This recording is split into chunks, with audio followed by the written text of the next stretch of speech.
Shoutout sa inyo lahat. Mapagpalang araw po. Yung makikita nyo pong video na to, siguro this is my first vlog na meron tayong tutulungan na isang PWD. At the same time meron siyang epilepsy. Pero ito nakakabilib sa kanya. Bata pa siya eh. Ito nakakabilib.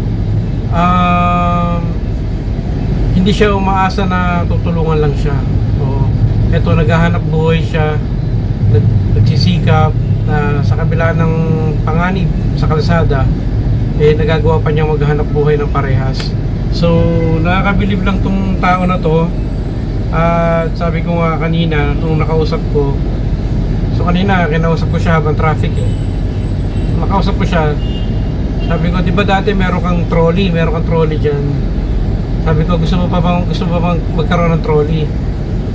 Sabi niya, gusto naman daw niya. Nung una nahihiya pa siya na sabihin na gusto pa niya magkaroon ng trolley. So ngayon, mga mahal kong kapatid, mga kaibigan, kung sino lang naman ang gustong tumulong, magkano lang naman yung trolley. Malit lang na trolley, yung katulad ginagamit niya dati, yung dalawa lang ang gulong. Gusto ko sana siya mabilihan. Ngayon kung meron gustong makishare sa akin ng pabili ng trolley, pwede natin siyang tulungan.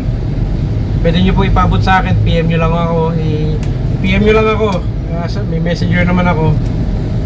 Kasi gusto tumulong dun sa bata, kasi sa totoo lang talaga, naawa talaga ako sa bata eh. Kasi mantakay mo, may na siya, may epilepsy na, may sakit siya, tapos papilay-pilay pa, PWD pa, pero naghahanap buhay siya sa kalsada, di ba? Kasi yung dati niyang trolley, ito guys, yung dati niya kasi trolley, allegedly, kasi hindi ko naman nakita allegedly, yun daw ay nasagasaan ng motorcycle rider.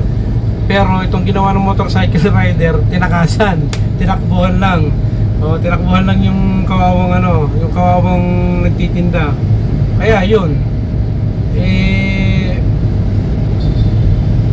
tulungan na lang natin sa mga pag nakakompleto na tayo ng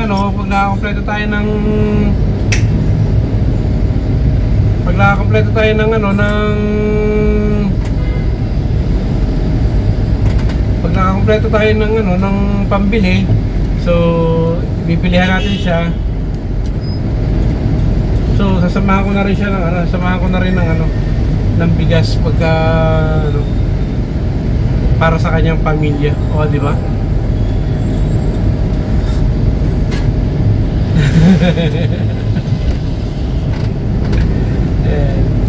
So, tulungan natin guys, tulungan natin yung